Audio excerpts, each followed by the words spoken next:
मसाइल। आपको पता है दुबई में वीजा क्यों नहीं देगा? आप हैरान होंगे। आज एक साहब ने मुझे बताया कि मेरे भाई के पास अमेरिका का वीजा, बेल्जियम, पता नहीं कुछ 10 मुल्कों के वीजे थे। दुबई एम्बेसी ने उनका वीजा रिजेक्ट कर दिया। इंडियन का वीजा था, पासपोर्ट था, उन्होंने ठक वीजा लगाया। लोग भी ये जानना चाहते हैं, आजकल बड़ी खबरें लग रही हैं कि आम शहरियों को ऑफलोड किया जा रहा है, जो पहली दफ़ा उम्रा पे जा रहे हैं, उन्हें ऑफलोड किया जा रहा है। ये क्या कैटेगरीज़ हैं, किन बुनियादों पर ये हो रहा है? देखें, एक तो हम सब लोगों को ये बात ज़हन में रखनी चाहिए कि कोई भी लॉ एनफोर्समेंट एजेंसी जो है ना, पुलिस है, एफआईए है, कस्टम है, ये कोई भी सरकारी महकमे जो है ना इस तरह, ये हम में से हैं, हुँ। ये कहीं बाहर से नहीं है। अच्छा। अब चूँकि हमारा इस वक़्त मौज़ू ही इमिग्रेशन है और ख़ास तौर पर एफआईए का इमिग्रेशन जो डिपार्टमेंट है, उसके बारे में। खबरें हमने आज पढ़ी, कुछ पे तो यकीन नहीं आया। कहीं लिखा हुआ था जो इमिग्रेंट खवातीन हैं उनका जेवर ले लिया जाएगा। लोगों में भी बहुत ज़्यादा कन्फ्यूजन है। कहीं पे लिखा जा रहा है आपकी एज जो है वो एआई एक्सेस करेगा, 20 साल लगेंगे आपको बरतानवी शहरी बनने में, फैमिली को लाने की इजाज़त। बहुत बहुत सारी कन्फ्यूजन है इस वक्त लोगों में। आप बताइएगा क्या करने जा रही है लेबर की हुकूमत? वेल देखें, इसको अंडरस्टैंड करने के लिए हमें थोड़ा जो है ना पीछे जाना पड़ेगा कि why is this happening. Why is this happening because बहुत सारे लोगों ने हमारा जो है गोल्डन जो रूल कह रही है शबाना महमूद के आके यहाँ आए, गोल्डन स्पून की तरह असाइलम क्लेम किया और फिर उस सिस्टम को एक्सप्लॉइट किया। I think that is a fact, we all know people that have done that. The problem occurs कि जब ये चीज़ें बयान कर रहे हैं ना, they have not laid it out very clearly. अभी ये जो मॉडल पे जा रहे हैं, it is again a borrowed model. It is a model that was implemented by the Danish government. उसका बेसिक जो चीज़ है या बेसिक जो उस पर बॉर्डर लाइन लगती है वो ये होती है कि less in more out. That is what they are trying to do. अच्छा, प्रॉब्लम कहाँ आती है कि लीगल एंड इलीगल में जो है ना, there is a very fine line of illegal migration and legal migration. जो ये लीगल माइग्रेशन क्लासीफाई कर रहे हैं वो हो गया for example resettlement scheme type की चीज़ें। जो लोग अप्रूव्ड चैनल से आ रहे हैं, for example the resettlement scheme, वो तो अभी भी आईएलआर के लिए एलिजिबल होंगे आफ्टर 5 ईयर्स। जो लोग इलीगल, यानी आई वुडंट इवन से them illegal at this point, because जब आपका असाइलम क्लेम स्टार्ट हो जाता है you technically become a legal entity. तो जो लोग बोर्ड से आ रहे हैं या फॉर एग्जांपल स्टेटस स्विच कर रहे थे from a student to an asylum seeker, उनके ऊपर ये मेन जो है रूलिंग आ रही है वो ये होगी कि आपको 5 साल में जो आईएलआर मिल जाता था वो अब जाके इंक्रीज हो जाएगा 20 ईयर्स में। उसके अलावा एक जो इंपॉर्टेंट डिस्टिंक्शन इसमें आई है वो ये है कि 30 मंथ्स का टाइम पीरियड दिया गया है, आपको टेम्परेरी स्टे मिलेगा। It's not going to be a permanent resident वाली चक्कर कि आप जो है 20 साल तक यहाँ गुजार रहे हैं। पाकिस्तान के कई एयरपोर्ट्स पे सैकड़ों की तादाद में पाकिस्तानियों को तमाम कागजात, वीज़ा, अखराजात, रिक्वायरमेंट पूरी होने के बावजूद जहाज़ से ऑफलोड कर दिया गया। और उसकी एक वजह जो बताई गई वो बड़ी मज़हका खेज़ थी कि ये किस किस्म की अहकामात और पॉलिसीज़ हैं गवर्नमेंट की जो ये जुराइम को रोकने के लिए, आम बंदे को रगड़ने के लिए इस्तेमाल कर रहे हैं। ऐसा सलूक जो पाकिस्तानी एयरपोर्ट पे पाकिस्तानियों के साथ हो रहा है, ऐसा तो कभी सऊदी अरब, अमारात और बैरून मुल्क में नहीं हुआ।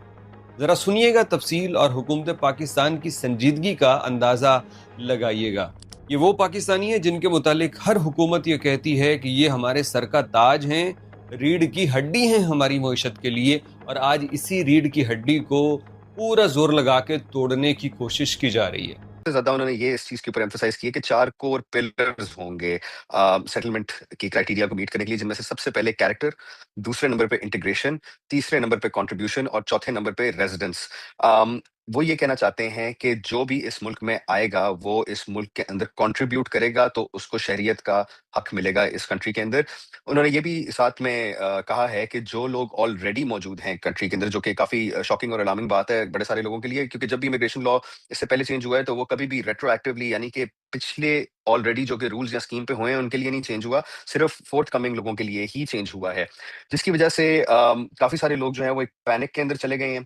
लेकिन कहने का मकसद ये है कि इस वक्त ये एक कंसल्टेशन है। उन्होंने ये जरूर कहा है कि 10 साल के ऊपर कोई निगोशिएशन नहीं होगी, लेकिन बाकी सारी चीजों के लिए उन्होंने अभी भी फरवरी तक का पीरियड सेट आउट किया है, जिसके अंदर वो कंसल्ट करेंगे डिफरेंट ऑर्गेनाइजेशन से, जिसमें हम जैसे वकील भी शामिल हैं, वकला की बॉडीज हैं, चैरिटीज शामिल हैं, जो लोग भी स्टेक होल्डर्स कंसिडर किए जाते हैं इस चीज के लिए, वो सब इसके अंदर शामिल होकर अपना अपना एक 2 सेंट्स देंगे और फिर पता चलेगा कि अप्रैल 2026 के अंदर क्या रूल्स इन्फोर्स होते हैं। फैसला, और ऐसा फैसला जो कोई गुमान नहीं कर सकता, कोई सोच नहीं सकता था कि बरतानिया के अंदर इमिग्रेशन कवानीन में यह तब्दीली भी हो सकती है, क्योंकि बरतानिया के अंदर इंसानी हुकूक को बहुत ज्यादा मुकद्दम तस्वुर किया जाता था। लेकिन अब एक और फैसला कर लिया गया है। पहले तो मैंने आपको पिछली वीडियो बताया था ना कि पीआर यानी आईएलआर अब आपको 20 साल के बाद जाके मिलेगा, और अगर आप बरतानिया में जाके सियासी पनाह की दरख्वास्त दाखिल करते हैं तो यह सोच लीजिएगा कि मुस्तकिल पनाह, जिसे आप पीआर कहते हैं, परमानेंट रेजिडेंस कहते हैं, यह तो एक ख्वाब बन गई है। मतलब ये आपको नहीं मिल पाएगी। लेकिन जब पाकिस्तानी बरतानिया जाते थे तो 2 तरीके से अपने आप को वहां पर सेटल करने की कोशिश करते थे। एक तो जनाब वो सियासी पनाह की दरख्वास्त दाखिल कर लेते थे, और दूसरा वो किसी भी खातून से जो कि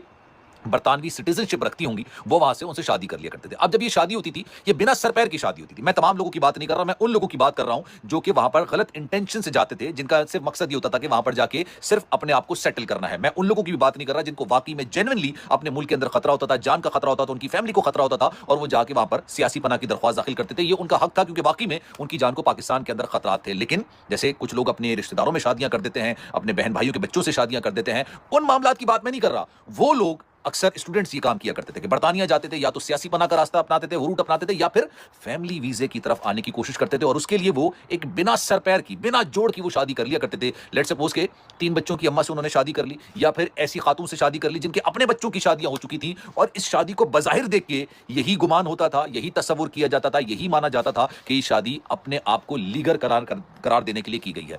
जो पहली दफा उम्रा पे जा रहे हैं उन्हें ऑफलोड किया जा रहा है, ये क्या कैटेगरीज हैं, किन बुनियादों पर ये हो रहा है? FIA किसी भी मुसाफिर को जाती अनाद पे ऑफलोड नहीं करता। जो कश्ती हादसा हुआ वो तो इलीगल तरीके से जा रहे थे ना। एयरपोर्ट तो एक लीगल तरीका है। अगर आप जिस भी मुल्क में जा रहे हैं उन्हें पता है कि हमारे अपने मुल्क में पाकिस्तान के जबरदस्त एयरपोर्ट सवाल। में आपसे पूरी इंक्वायरी होगी फिर ही आप जाएंगे। जो बंदा एयरपोर्ट से जाएगा तो वो लीगल, लेकिन आगे जाके वो इलीगल काम करेगा। एम्बेसियां आजकल बराह रास्त इंटरव्यू के बगैर वीजा दे रही हैं, डॉक्यूमेंट्स पे वीजा दे रही हैं। लेकिन एम्बेसी का भी तो थोड़े से फर्ज बनता है ना कि वो जिस मुल्क की एम्बेसी वहाँ पे बैठी हुई है वो भी थोड़ी इंक्वायरी करे। आप अमेरिका का वीजा जिनके पास है कभी कोई ऑफलोड नहीं हुआ। उनके वीजा की जो शराइत है वो भी वो बड़ी सख्त है। वो बहुत ये सख्त देखें है। उनका एम्बेसी इतनी आसानी से वीजा नहीं देता। यस, देखिए उम्रे का आजकल बड़ा इशू बना जी। हुआ है। लोग कहते हैं जी हमारा मजहबी फरीजा है और हमें तो सऊदी अरब नहीं जाने दिया जा रहा। ऐसे